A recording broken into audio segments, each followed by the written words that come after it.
Amin. Silakan duduk, ibu-ibu yang terkasih. Shalom. Bagaimana kabarnya hari ini? Luar biasa ya, walaupun lagi ada masalah tetap luar biasa ya, karena Tuhan kita Tuhan yang luar biasa. Saudara, hari ini saya pengen kita sama-sama belajar tentang satu tokoh dalam Alkitab. Ya, biasanya tokoh dalam Alkitab tercatat karena kebaikannya, karena luar biasanya, tapi kali ini tidak. Dan ini seringkali disangkut pautkan dengan wanita. Makanya kalau ada perempuan yang jahat, orang bilang begini, ih itu memang ada roh Isabel. Ya, seringkali dengar ya, ih itu memang Isabel. Kita seringkali mengucapkan, tapi hari ini mari kita belajar sama-sama. Apa sih dosa Isabel itu yang akhirnya membuat Tuhan itu murka dan bahkan namanya tercatat sebagai orang yang paling jahat, saudara ya. Mari kita buka bersama Wahyu 2. Ayat 20 sampai ayat yang ke-22 dulu. Wahyu 2 ayat yang ke-20 sampai ayat yang ke-22 kita akan baca sama-sama. Di situ ada Tuhan, ada firman Tuhan yang menceritakan tentang bagaimana Tuhan itu murka ya kepada Isabel. Mari kita baca sama-sama 1 2 3. Tetapi aku mencela engkau karena engkau membiarkan wanita Isabel yang menyebut dirinya nabiya mengajar dan menyesatkan hamba-hambaku supaya berbuat zina dan makan persembahan-persembahan berhala. Dan aku telah memberikan dia waktu untuk bertobat, tetapi dia tidak mau bertobat dari zinahnya. Lihatlah, aku akan melemparkan dia ke atas ranjang orang sakit, dan mereka yang berbuat zina dengan dia akan kulemparkan ke dalam kesukaran besar jika mereka tidak bertobat dari perbuatan perempuan itu. Saudara, salah satu yang Tuhan murkai dari Isabel ini, kita tahu Isabel ini adalah permasyuri dari Raja Ahab ya. Ketika Ahab menikah dengan Isabel, maka disitulah awal kegoncangan dari kerajaan Israel, saudara. Kenapa? Karena Isabel ini dosanya yang pertama adalah dia itu sangat membenci Allah. Ya, Isabel itu sangat membenci Tuhan, dan otomatis kalau orang membenci Tuhan, orang itu membenci kebenaran. Amin. Nah, apa dosa Isabel yang sangat membuat Tuhan murka? Yang pertama, dia itu membenci kebenaran. Saudara, seringkali kita ini ke gereja, kita ini seringkali beribadah. Tapi berapa banyak di antara kita yang sungguh-sungguh hidupnya mencintai kebenaran? Ada hal-hal di hidup ini yang harus kita putuskan antara kita mau ikuti jalan Tuhan atau mau ikuti keinginan kita. Banyak orang konseling sama saya, Bu Debbie, suami saya selingkuh, Bu. Ya aduh, saya sudah coba ngalah tapi tetap gak bisa, Bu. Gimana ya caranya? Saya bilang berdoa. Dia balas, cuma berdoa, Bu? Saya bilang ya iya, gak ada yang lain. Dan tetap layani suami. Berdoa dan layani suami. Iya, yang lain gak ada, Bu, pilihan? Enggak lah, maunya pilihan yang lain apa? Misalnya cerai gitu. Ya, semua orang pengen cari jalan pintas. Hidup ini bukan soal kita ini menderita atau kita ini, tapi percayalah saudara, mari kita melihat dengan cara pandangnya Tuhan. Amin. Bahwa di balik setiap penderitaan itu pasti ada hikmah yang Tuhan mau beri. Karena kan kita ini jadi orang itu gini ya, dia menikah nih. Ya saya tanya sama ibu itu, ibu kenapa mau bercerai sama suami? Ya kan siapa yang tahan, Bu, diginiin, Bu? Ya dulu waktu menikah siapa yang suruh nikah? Ya ibu sendiri kan? Ya iya sih, saya sendiri. Ya lah sekarang harus bayar harga, Bu. Karena kalau ibu bercerai, ibu nikah lagi sama orang lain belum tentu. Sekarang itu saudara, banyak orang itu yang coba-coba ya. Saya lebih suka sekarang konseling orang yang bukan Kristen daripada orang Kristen. Benar. Ya lewat channel YouTube saya ada begitu banyak orang yang diberkati lewat kebenaran firman. Saudara tahu, orang yang bukan Kristen itu banyak yang dengerin khotbah-khotbah saya di YouTube. Ada yang bilang, ibu saya bukan orang Kristen, tapi saya selalu nonton khotbah ibu. Kenapa? Karena saya mencintai kebenaran. Wow, bukan Kristen. Dan mereka kalau konseling itu gini, Bu, tolong Bu doakan saya, Bu, apakah Tuhan itu masih berkenan? Saya pengen mengerti jalan kebenaran, Bu. Saya pengen hidup sungguh-sungguh dalam kebenaran. Itu orang yang bukan Kristen. Kalau orang Kristen konselingnya saudara, Bu, saya udah sama suami gak cocok Bu, mau tanya dong orang Kristen boleh cerai? Ya itu saudara. Ya saya bilang gak boleh bercerai orang Kristen, kok Ahok boleh? Saya bilang kamu mau jadi seperti Yesus atau mau jadi seperti Ahok? Amin. Ya, kenapa Tuhan membenci Isabel dan dia murka? Nanti kita lihat bagaimana cara matinya Isabel itu menggenaskan sekali. Yang pertama karena dia membenci Tuhan, dia membenci kebenaran.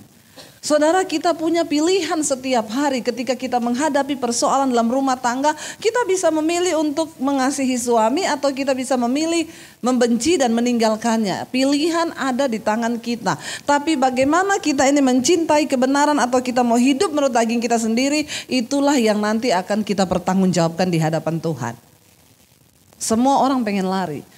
Percayalah saudara, kita tidak punya pilihan selain melakukan kebenaran. Amin. Karena hanya kebenaran yang bisa bikin hidup kita berbahagia. Ya saudara mau coba lari dari sesuatu yang tidak benar. Ya dari sesuatu yang benar lalu mau lakukan yang tidak benar.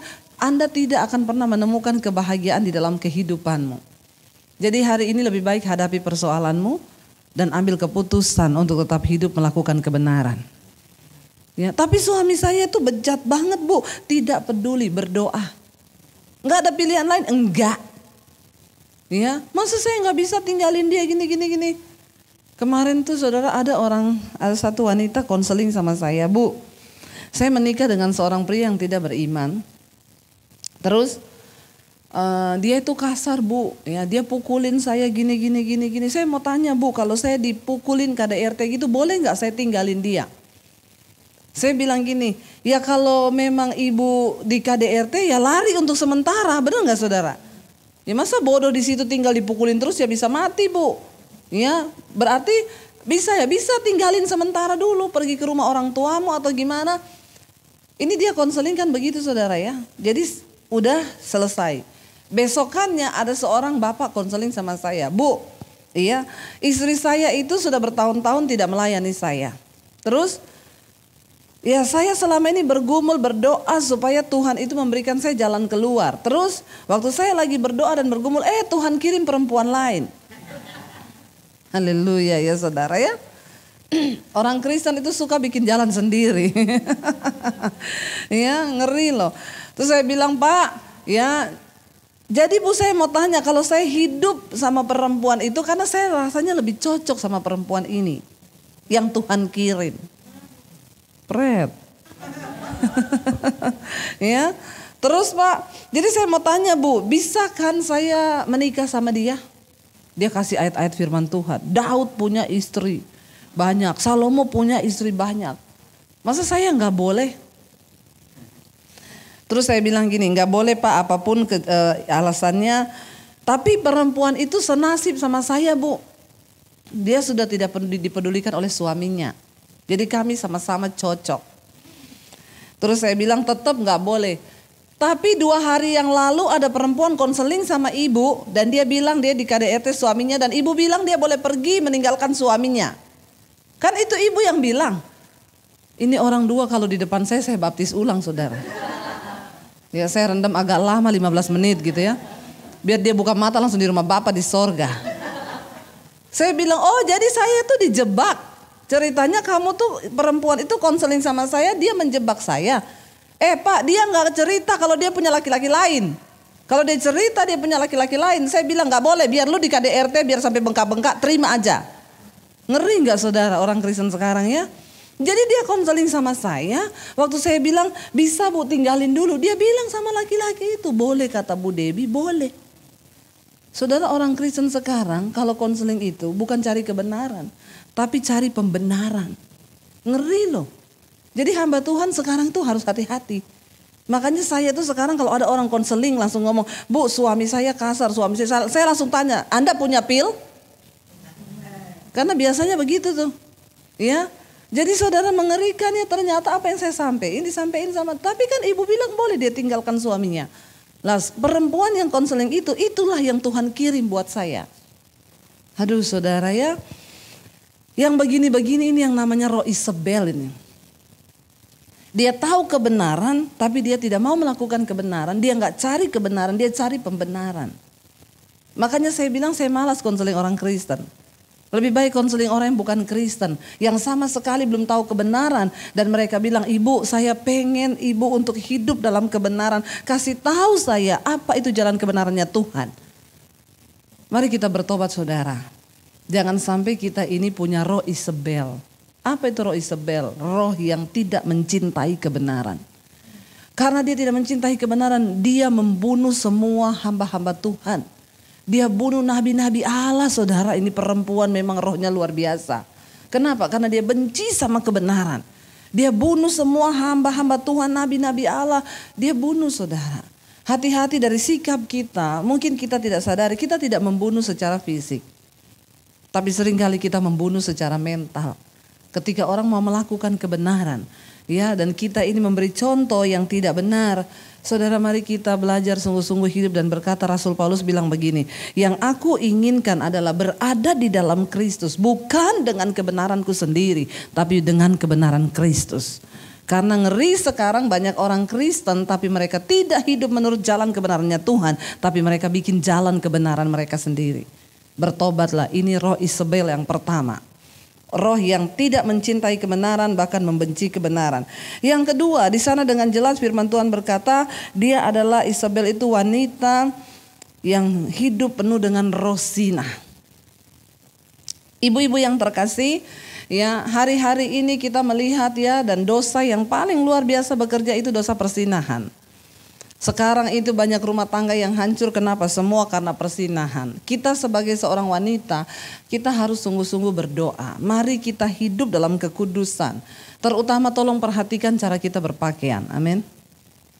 Sebagai wanita yang punya Kristus dalam hidup kita, perhatikan, apalagi kita sebagai wanita yang sudah bersuami.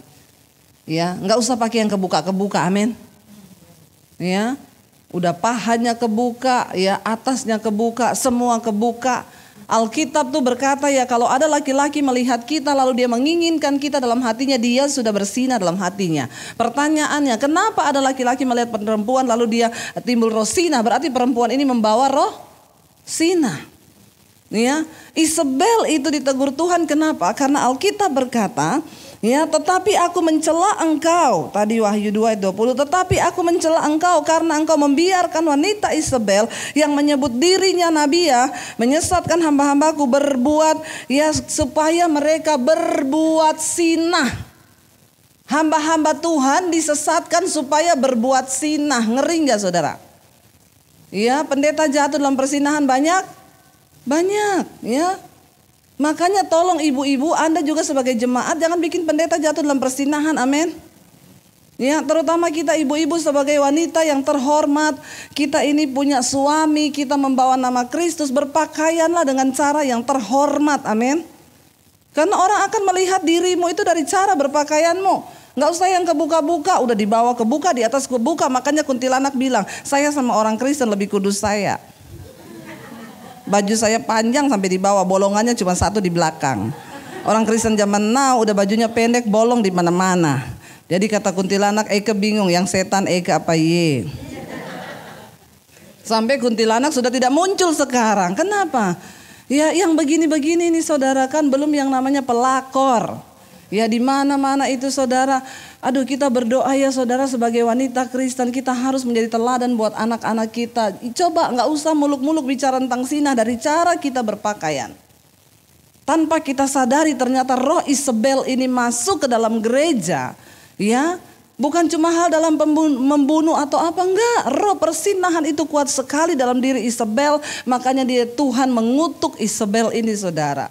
Ya, saya berdoa supaya kita ini menyadari, Alkitab berkata, tidak tahukah engkau bahwa tubuhmu itu adalah bait Allah, bait Roh Kudus. Amin saudara. Ya, bukan yang untuk kita pertontonkan. Ya, bolehlah ibu-ibu nge-gym, jaga kesehatan boleh, tapi bukan untuk dipertontonkan, itu anggota tubuhmu. Amin. Kita berdoa supaya lihat hidup kita sebagai wanita terhormat. Ya, apalagi ke gereja udah pakai berok mini, saudara, pangku kaki, duduk di depan lagi. Kalau yang khotbah perempuan kayak saya masih bagus. Kalau yang khotbah bapak-bapak, dia khotbah sambil Ya, kata bapaknya ini pencobaan di depan mata. Jangan saudara ya, kita berdoa yuk sekarang. Kenapa Tuhan murka dengan Isabel? Saya berdoa buat semua wanita Kristen hari-hari ini. Kita harus mengajari kepada anak-anak kita bagaimana cara mereka beretika dalam kekristenan. Cara kita berpakaian. Wanita yang elegan itu dinilai dari bagaimana cara dia berpakaian, saudara. Ya, saya itu sedih melihat sekarang itu di mall ibu-ibu ya. Aduh saudara ya, udah pakai celana pendek segini saudara, udah kelihatan kemana-mana, pakai kalung salib lagi. Bikin malu nggak itu ya? Rasanya kalau ada kolam di situ mau saya baptis ulang. Kita rendam agak lama. Berapa? 15 menit. Supaya dia buka mata langsung di rumah Bapa di sorga. Jadi saudara ya, kita itu lihat sekarang ini ya, keadaan zaman saudara ya, ya banyak hal yang berubah. Boleh ikuti tren tapi tetap jaga kekudusan. Amin. Ya, janganlah berpakaian yang tidak pantas. Bahkan kalau kita lihat ada teman kita yang seperti itu, mari kita tegur dia. Kenapa laki-laki di luar sana, menurut survei loh kesehatan, setiap 3 menit laki-laki itu pikirannya seks. Saudara bisa bayangkan setiap 3 menit ya. Ada laki-laki di sini. Ya. Ya. Jadi saudara bisa bayangkan ya, bagaimana kita ini berdoa untuk menjaga para laki-laki itu ya, supaya ya kita lah para wanita ingat aja baik-baik, Yesus berkata ya, kalau ada laki-laki melihat perempuan lalu dia tertarik, lalu dia jatuh dalam hatinya, itu dia sudah berzina. Saya berdoa supaya kita menjadi wanita-wanita tidak membawa roh Isabel, roh sinah dari cara kita berpakaian. Karena sekarang yang namanya perselingkuhan itu bukan hanya terjadi di kalangan suami-suami, tapi ibu-ibu juga banyak sekarang yang jatuh dalam perselingkuhan dan kenajisan. Mari kita berhenti saudara, kita buang semuanya itu supaya hidup kita ini dimerdekakan. Yang ketiga saudara, dosa apa yang sangat dibenci oleh Tuhan dalam diri Isabel ini? Ya, Isabel ini mempengaruhi suaminya untuk ikut melakukan yang jahat. Saudara, kita ini ditempatkan sebagai penolong di samping suami. Jadi saya mau bilang semua kita para wanita di sini sebenarnya kita punya kekuatan untuk mempengaruhi suami. Katakan amin. Ya, kita punya itu. Wanita itu sebenarnya diciptakan Tuhan luar biasa. Kenapa Tuhan berkata, aku menempatkan di sampingmu seorang penolong. Ya, kenapa kita dikatakan penolong? Karena memang kita ini lebih kuat daripada laki-laki. Maaf ya laki-laki yang ada di sini. Ya, laki-laki itu terlihat perkasa tapi sesungguhnya mereka lemah. Kenapa Tuhan tempatkan wanita di sampingnya untuk menjadi penolong? Karena kita ini sebenarnya lebih kuat. Dan dengar baik-baik setiap wanita yang ada di sini, kita ini diberikan kuasa untuk bisa mempengaruhi suami kita. Tapi mempengaruhi ke arah yang mana? Ya, dari awal pertama kali Tuhan tempatkan wanita di samping Adam. Tuhan bilang, Adam, tidak baik kalau engkau seorang diri. Aku tempatkan seorang penolong di sampingmu. Lalu Adam berkata, terima kasih Tuhan. Waktu dia bangun, dia lihat ada wanita di sampingnya. Dia bilang, wow, inilah tulang dari tulangku, daging dari dagingku. Waktu Hawa bujuk dia berdosa. Lihat, pertama kali jatuh saja Adam itu digoda oleh Hawa. Ya, Hawa digoda oleh iblis pada waktu itu. Lalu Hawa memakai kuasa yang Tuhan berikan kepadanya. Kuasa untuk mempengaruhi laki-laki itu dipakai oleh Hawa untuk hal yang berbau dosa. Makanya kita ini seringkali dikatakan itu wanita penggoda. Kayaknya jarang pria penggoda. Karena yang bisa menggoda itu memang perempuan. Kita punya kuasa untuk menggoda laki-laki. Ya, lalu ketika akhirnya Hawa membujuk Adam untuk memakan buah itu, lalu Tuhan datang. Ya, Tuhan tanya, Adam, apa yang engkau lakukan? Tadi Adam berkata, inilah tulang dari tulangku. Begitu Tuhan datang dan bertanya, apa yang sedang kau lakukan? Adam bilang apa? Perempuan yang kau tempatkan di sampingku ini loh. Dia nggak ngomong lagi inilah daging dari dagingku. Ya, dia ngomong apa? Perempuan yang engkau taruh di sampingku ini yang bikin saya berdosa. Lihat, dari pertama kali kejatuhan manusia itu karena kita punya kuasa untuk mempengaruhi laki-laki.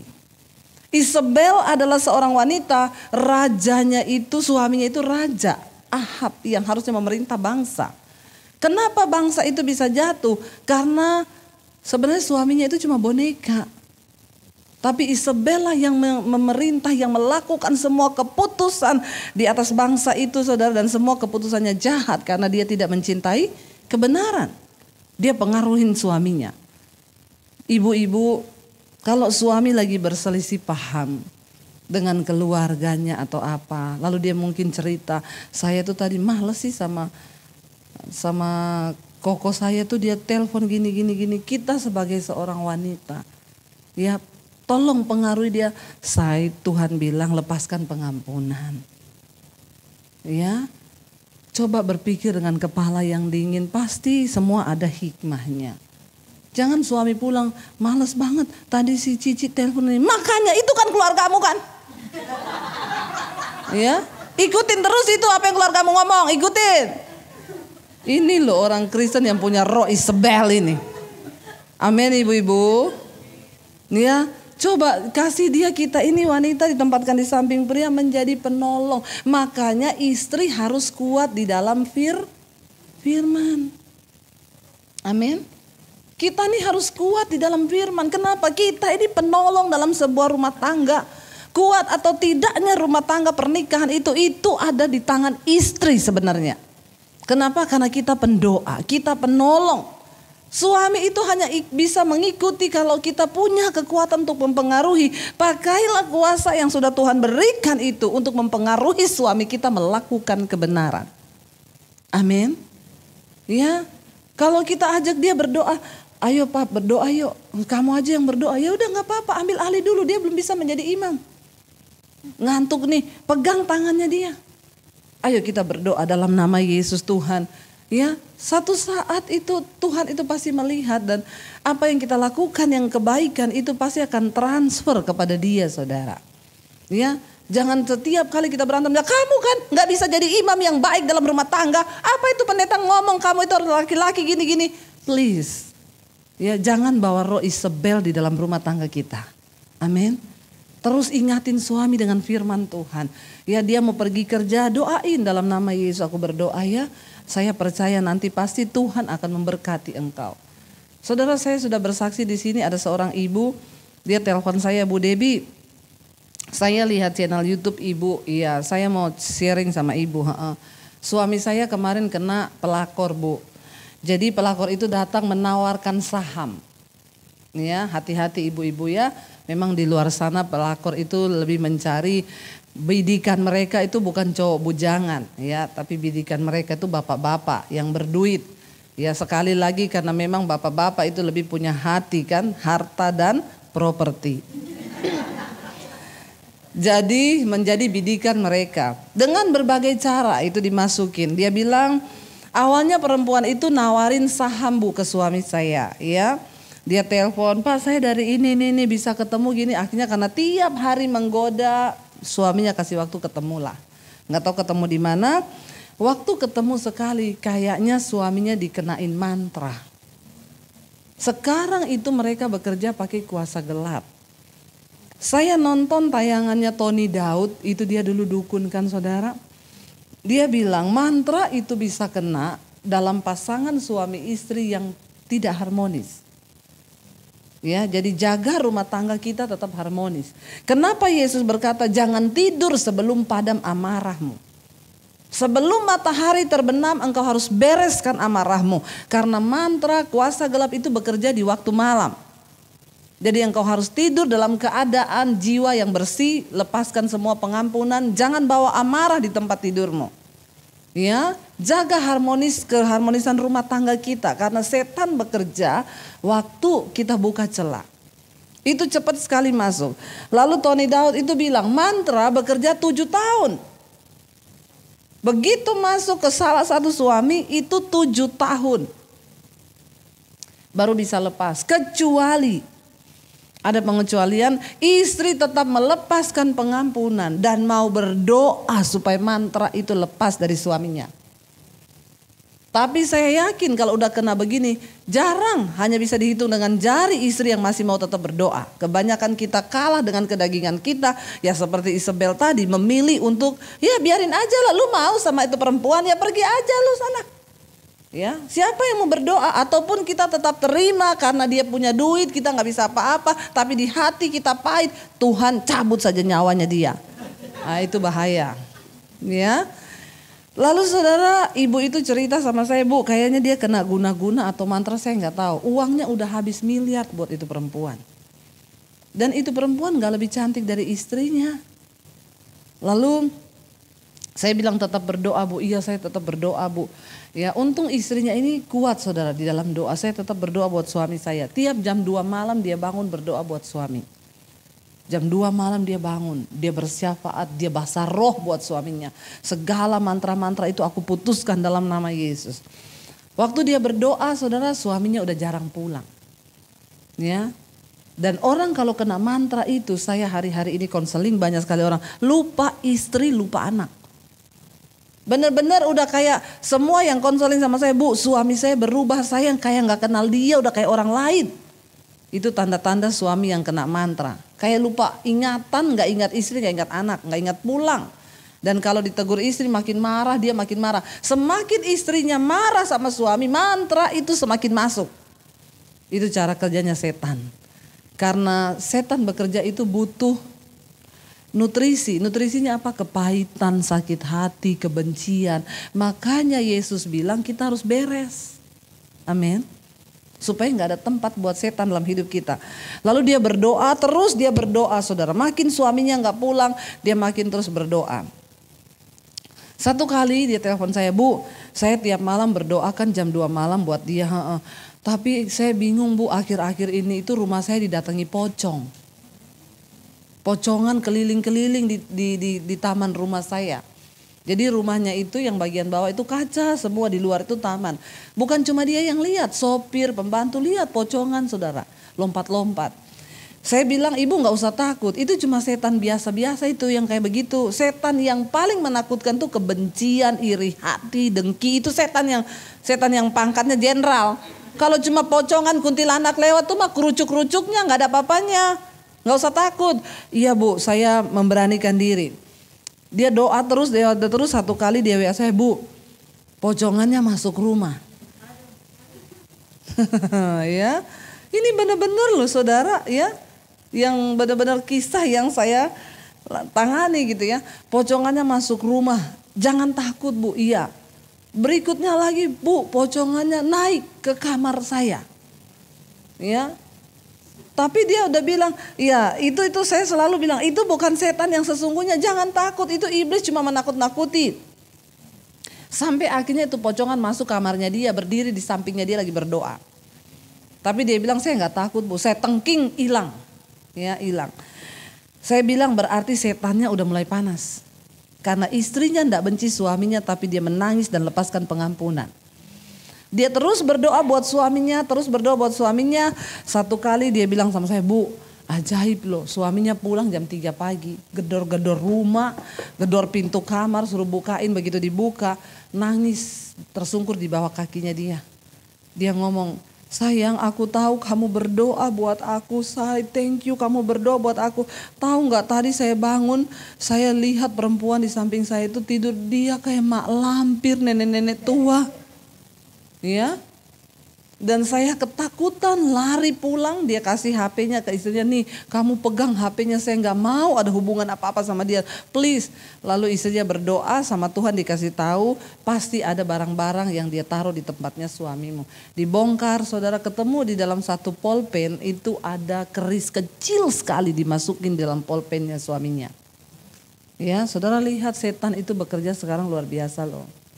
Makanya kita wanita-wanita harus punya iman yang kuat. Akhir zaman ini setan berusaha memporak-porandakan rumah tangga. Ujung-ujungnya, buntut-buntutnya semua baliknya kemana? Uang. Ya, emang para pelakor itu benar-benar cinta? Ya enggak lah. Lihat udah miliar-miliar saudara ditarik terus kerjasama sama dukun tuh. Dukun yang baca-baca. Tapi Alkitab berkata kuasa Tuhan tuh lebih besar dari segala kuasa yang ada dalam dunia ini. Tapi kita harus berjaga-jaga, jangan sampai tertipu. Kenapa? Karena kita punya keinginan daging. Makanya jaga keharmonisan rumah tangga. Amin. Alkitab berkata ibu-ibu istri kita ini seperti pokok anggur yang baik dalam rumah tangga. Biarlah kemanisan kita itu bisa dicicipin sama suami. Tolong layani suamimu dengan baik, amin. Bangun pagi layani dia minum apa, mau minum jus, minum apa. Dari tanganmu, bukan dari tangan pembantu. Amin ibu-ibu. Yang amin cuma sedikit. Ya. Jangan dari pembantu yang Mbak tolong potongin pepaya, Mbak tolong potongin itu apel, Mbak tolong please ya.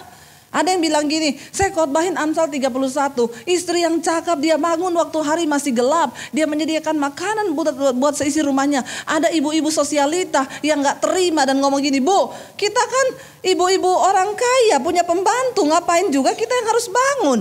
Saya bilang itu istri di Amsal 31, itu istrinya orang kaya. Coba saudara baca baik-baik. Dia punya banyak pelayan. Tapi dia bangun hari masih gelap. Dia mengatur pekerjaan untuk para pelayan-pelayannya. Jadi tidak ada alasan kita sebagai istri tidak melayani suami kita. Amin. Yang belum melayani tolong besok pagi bangun. Ini kok menertawakan saya? Ampuni mereka Tuhan. Karena mereka tahu apa yang mereka lakukan ini. Benar ibu-ibu ya. Saya selalu bertanya kepada suami saya, bagaimana cara saya menghormati kamu? Suami saya bilang, kalau kamu itu bangun pagi, kamu siapin semua yang saya butuhkan, apa yang saya mau, itu tandanya kamu sudah menghormati aku. Dan saya melakukan itu. Setiap bangun pagi saya siapin semua sarapan. Ada Mbak, tapi saya nggak pernah suruh Mbak potong pepaya buat suami saya. Dengan tangan saya sendiri, itu berbeda. Kenapa? Waktu engkau melakukan firman Tuhan, maka firman itu akan berdampak dalam kehidupan rumah tanggamu. Amin.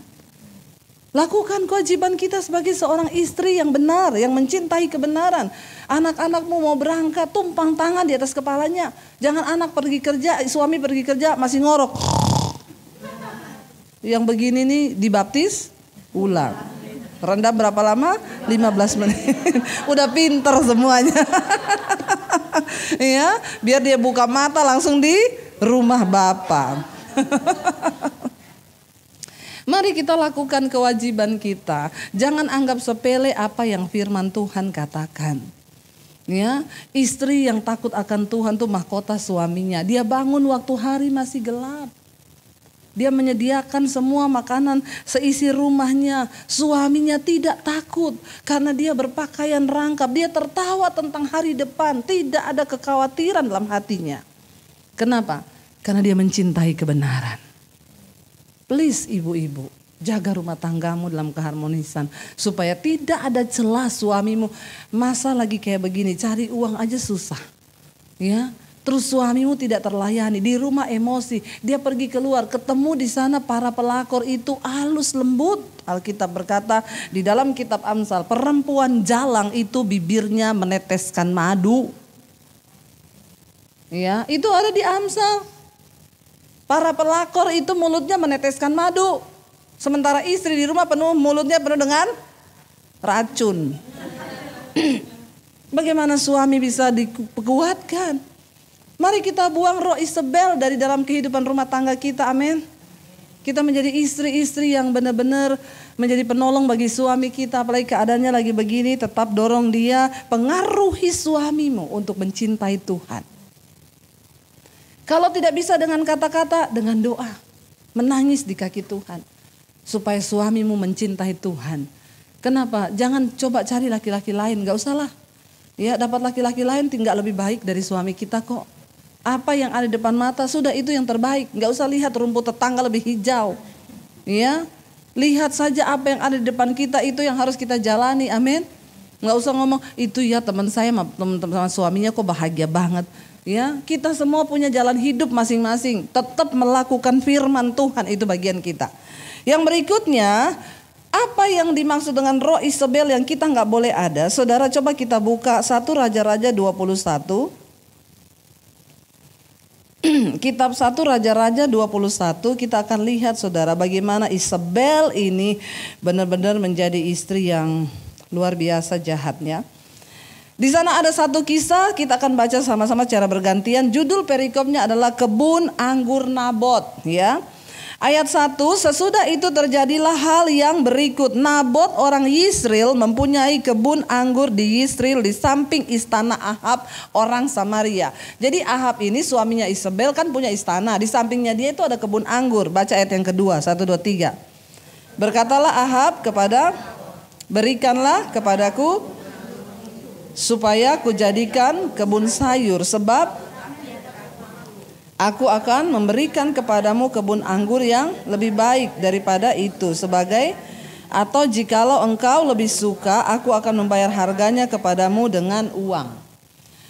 Jadi ini Ahab ini suaminya Isabel ini orangnya tamak. Raja, udah punya istana. Saya mau tanya, istana itu kira-kira kecil atau besar? Namanya juga raja. Rumah istananya pasti besar, tapi dasar orangnya penuh dengan ketamakan, hatinya tidak pernah puas. Dia pengen lihat di samping istananya itu ada kebunnya Nabot di situ, saudara, yang ditanami anggur. Dia hatinya pengen. Kalau kita sebagai istri, ya, kira-kira suami kita, apalagi lihat ayat yang ketiga, jawab Nabot kepada Ahab, kiranya Tuhan menghindarkan aku daripada memberikan milik pusaka nenek moyangku kepadamu. Waktu Ahab tanya mau beli kebun itu, Nabot jawab apa? Kiranya Tuhan menghalangi aku untuk menjual ini tanah warisan kepunyaan nenek moyang. Saya nggak mungkin jual. Tuhan jauhkan daripadaku sebagai orang yang mata duitan atau kepengen apa. Kalau kita lihat di sini mentalnya Ahab sama mentalnya Nabot, ya, siapa yang lebih berpuas diri? Nabot, dia mungkin cuma punya itu.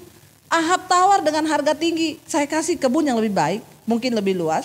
Saya kasih dengan harga uang yang lebih mahal kalau kamu mau. Tapi Nabot bilang apa? Tuhan, jauhkanlah kiranya daripada aku, jangan hatiku kepengen uang lalu aku menjual tanah warisan ini punya nenek moyangku. Kalau kita punya suami, lalu dia kepengen ada sesuatu yang begitu, lalu orangnya yang punya tanah gak kasih, kira-kira kita ini kasih nasihat apa sama suami? Tolong ibu-ibu, jawab saja, tidak usah takut. Kalau salah saya tidak hukum, kalau benar juga tidak dapat sepeda.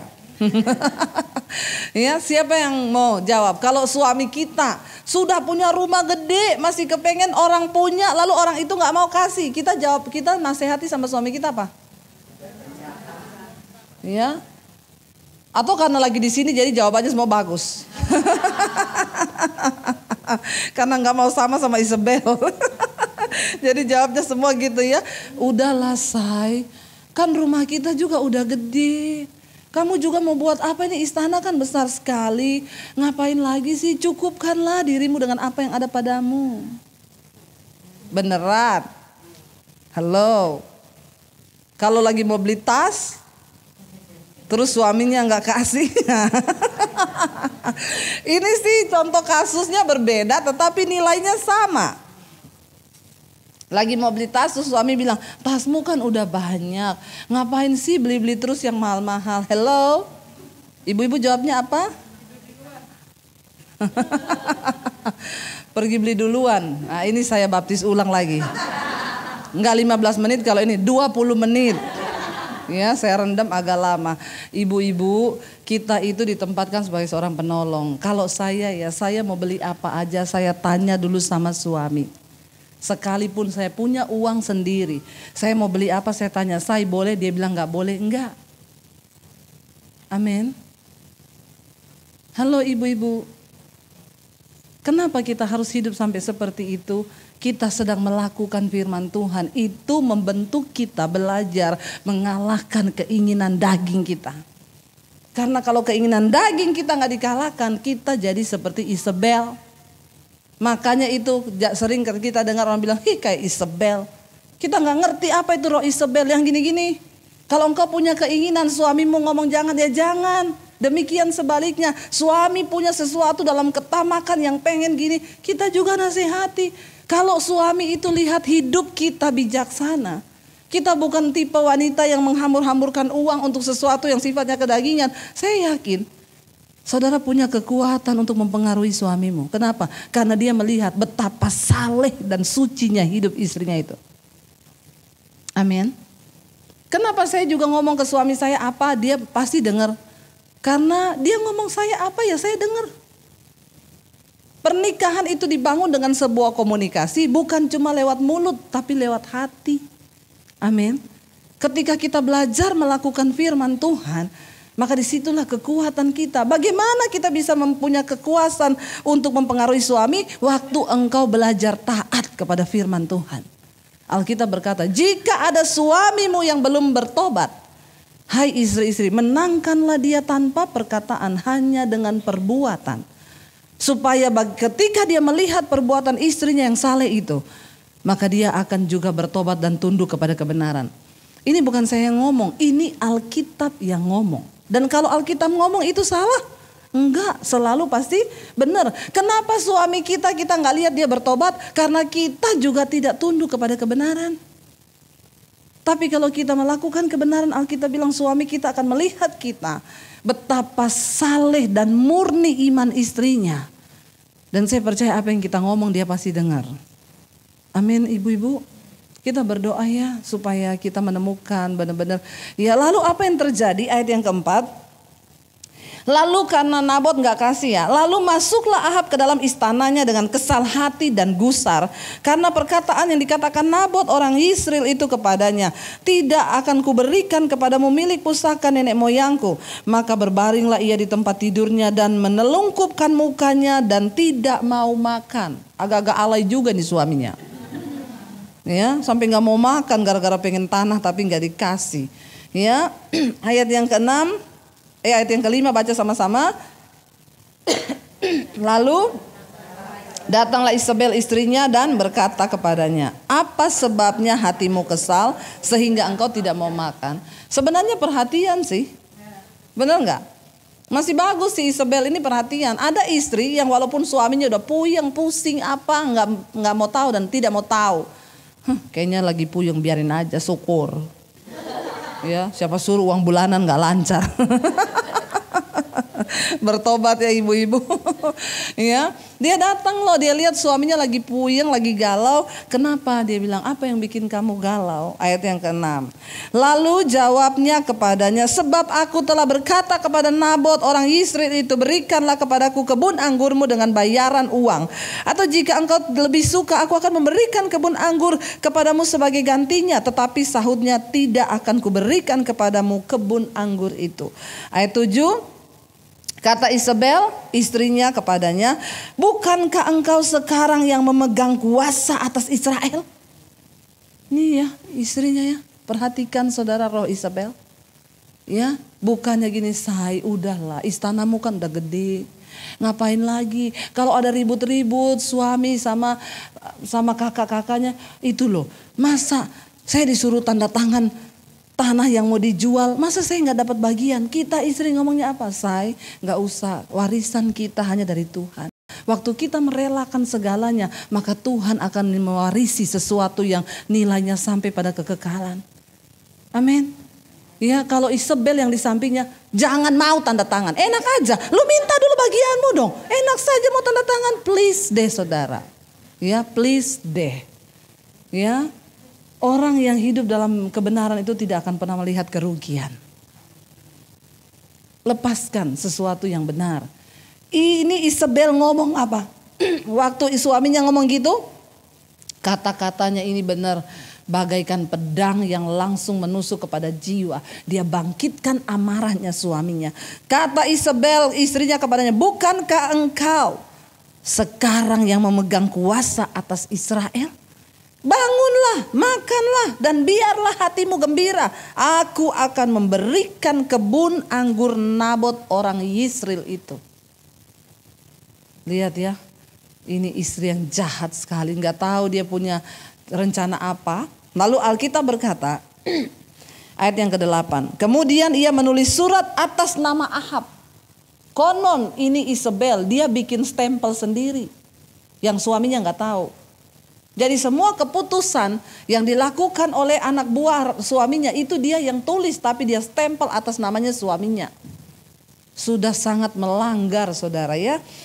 Kemudian ia menulis surat atas nama Ahab, memateraikannya dengan materai raja, lalu mengirim surat itu kepada tua-tua dan pemuka-pemuka yang diam sekota dengan Nabot. Dalam surat itu ditulisnya demikian, maklumkanlah puasa dan suruhlah Nabot duduk paling depan di antara rakyat. Suruh jugalah 2 orang dursila duduk menghadapinya, dan mereka harus naik saksi terhadap dia dengan mengatakan, engkau telah mengutuk Allah dan raja. Sesudah itu dibawalah dia keluar dan dilemparilah dia dengan batu sampai mati. Ya, dia bikin pemutarbalikan fakta. Ya, dia suruh hakimi Nabot karena dia sudah menghina nama Allah dan raja. Saudara, semua kebohongan yang engkau buat hari-hari ini mungkin di depan manusia tidak ketahuan. Tapi ingat, ada Tuhan yang melihat semua yang kita lakukan di bawah matahari ini. Alkitab berkata mata Tuhan menjelajah ke seluruh bumi melihat orang baik dan orang jahat. Dan satu saat kita semua harus memberikan pertanggungjawaban itu di hadapan Tuhan. Jangan sembunyikan sesuatu hari-hari ini. Sebagai suami istri kita semua harus terbuka. Dia bertindak atas nama suaminya. Dia bunuh Nabot saudara. Cuma gara-gara perkara ketamakan hati suaminya yang dia turuti. Lalu orang sekotanya, yakni tua-tua dan pemuka-pemuka yang diam di kotanya itu melakukan seperti yang diperintahkan Isabel kepada mereka, seperti yang tertulis dalam surat yang dikirimnya kepada mereka. Mereka memaklumkan puasa dan menyuruh Nabot duduk paling depan di antara rakyat. Kemudian datanglah 2 orang, yakni orang-orang dursila itu, lalu duduk menghadap Nabot. Orang dursila itu naik saksi terhadap Nabot di depan rakyat, katanya, Nabot telah mengutuk Allah dan raja. Sesudah itu mereka membawa dia keluar kota lalu melempari dia dengan batu sampai mati. Setelah itu mereka menyuruh orang kepada Isabel mengatakan, Nabot sudah dilempari sampai mati. Segera sesudah Isabel mendengar bahwa Nabot sudah dilempari sampai mati, berkatalah Isabel kepada Ahab, bangunlah, ambillah kebun anggur Nabot. Jahatnya minta ampun saudara. Orang Yisrael itu menjadi milikmu karena Nabot yang menolak memberikannya kepadamu dengan membayar uang sudah tidak hidup lagi, ia sudah mati. Ya, ayat 16, segera sesudah Ahab mendengar bahwa Nabot sudah mati, ia bangun dan pergi ke kebun anggur Nabot orang Yisrael itu untuk mengambil kebun itu menjadi miliknya. Tetapi datanglah firman Tuhan kepada Elia orang Tisbe itu. Ya, dikatakan apa bunyinya? Bangunlah, pergilah menemui Ahab raja Israel yang di Samaria. Ia telah pergi ke kebun anggur Nabot untuk mengambil kebun itu menjadi miliknya. Katakanlah kepadanya, demikian beginilah firman Tuhan. Engkau telah membunuh serta merampas juga. Katakan pula kepadanya, beginilah firman Tuhan, di tempat anjing telah menjilat darah Nabot, di situ jugalah anjing akan menjilat darahmu. Kata Ahab kepada Elia, sekarang engkau mendapat aku, hai musuhku? Jawabnya, memang sekarang aku mendapat engkau karena engkau sudah memperbudak diri dengan melakukan apa yang jahat di mata Tuhan. Sesungguhnya aku akan mendatangkan malapetaka kepadamu. Aku akan menyapu engkau dan melenyapkan setiap orang laki-laki dari keluarga Ahab, baik yang tinggi maupun yang rendah kedudukannya di Israel. Dan aku akan memperlakukan keluargamu sama seperti keluarga Yerobeam bin Nebat dan seperti keluarga Beasa bin Ahia, oleh karena engkau menimbulkan sakit hatiku, kata Tuhan, dan oleh karena engkau mengakibatkan orang Israel berbuat dosa. Juga mengenai Isabel, Tuhan telah berfirman, anjing akan memakan Isabel di tembok luar Yisrael. Siapa dari keluarga Ahab yang mati di kota akan dimakan anjing, dan yang mati di padang akan dimakan burung di udara. Sesungguhnya tidak pernah ada orang seperti Ahab yang memperbudak diri dengan melakukan apa yang jahat di mata Tuhan, karena ia telah dibujuk oleh Isabel istrinya. Bahkan ia telah berlaku sangat keji dengan mengikuti berhala-berhala, tepat seperti yang dilakukan oleh orang Amori yang telah dihalau Tuhan dari depan bangsa Israel. Saudara, tidak ada satupun yang tidak akan kita tuai di dalam hidup ini. Mari, kenapa? Karena tanah mencatat semua perbuatan hidup kita, dan satu saat kita pasti akan menuai. Ya, jangan bawa sesuatu yang tidak benar dalam rumah tangga kita. Mari sebagai wanita-wanita kita mau berdoa. Tuhan, taruh hanya kebenaran-Mu dalam hidup kami. supaya kami juga membawa pengaruh yang benar itu. Yang terakhir, apa dosa Isabel yang sangat menyakiti hati Tuhan? Kalau kita lihat Wahyu pasal 2 ayat yang ke-22 di sana dikatakan, lihat aku akan melemparkan dia ke atas. Kenapa? Karena dia tidak, ayat yang bertobat, tentang pertobatan di sana dikatakan, mengajar menyesatkan hamba-hambaku, tetapi tetapi ia tidak mau bertobat dari sinahnya. Lihatlah aku akan melemparkan dia ke atas ranjang orang sakit, dan mereka yang berbuat zina akan kulemparkan. Kenapa? Karena mereka tidak mau bertobat dari perbuatan perempuan itu. Saudara, selama masih ada waktu, mari kita sungguh-sungguh hidupi kebenaran. Ada orang pun bilang begini, kenapa ya orang baik itu cepat mati, tapi orang jahat tuh enggak mati-mati. Saudara tahu jawabannya kenapa orang jahat gak mati-mati? Di dalam kitab Yesaya Tuhan berkata begini, aku tidak berkenan kepada kematian orang fasik, tetapi aku berkenan kepada pertobatannya. Bagi Tuhan lebih senang menunggu memberikan waktu kepada orang fasik untuk dia bertobat. Karena Tuhan gak suka dengan kematian orang fasik. Tapi kalau sudah terlalu orang fasik itu hatinya tidak tersentuh untuk bertobat, maka Tuhanlah yang akan menjatuhkan murkanya atas orang itu, dan dia tidak mendapat kasih karunia Tuhan lagi. Apa dosa yang tidak diampuni dalam Alkitab? Alkitab berkata cuma ada satu dosa yang tidak terampuni di Alkitab. Dosa menghujat Roh Kudus. Apa itu dosa menghujat Roh Kudus? Bukan waktu kita bilang apa itu Roh Kudus? Bukan. Menghujat Roh Kudus itu artinya apa? Tiap hari Roh Kudus akan berbicara di dalam hatimu untuk bertobat. Waktu kita melakukan sesuatu yang bertentangan dengan kebenaran, maka Roh Kudus akan menginsiapkan dia bicara, hatimu ndak beres, bertobat. Kita abaikan suara itu, besok kita abaikan suara itu namanya engkau menghujat Roh Kudus.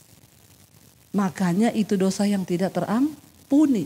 Karena ketika engkau tidak mau bertobat, hatimu dikeraskan dan tidak mau mendengar suara Roh Kudus, engkau sedang menimbun murka Allah atas dirimu.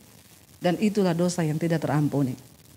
Saya berdoa supaya kita semua para wanita Tuhan hari ini, kita mau sungguh-sungguh mengejar kebenaran dan perkenanan Tuhan dalam hidup kita. Amin. Buang semua dosa Isabel dari hidup kita supaya kita berkenan. Kita bangkit berdiri bersama. Bagaikan rahasia yang tiada terpecahkan, sering ku mencoba memahami pikiranmu. Namun satu hal yang ku tahu di hatiku, Kau Tuhan rencanakan terbaik bagiku. Jika Anda diberkati dengan channel saya, jangan lupa tekan tombol subscribe. Dan jangan lupa like, share, dan komen. Dan jangan lupa untuk mengklik tombol lonceng di bawah ini, supaya Anda mendapatkan pemberitahuan setiap kali saya mengupload video-video yang baru. Jangan takut karena gratis. Tuhan memberkati.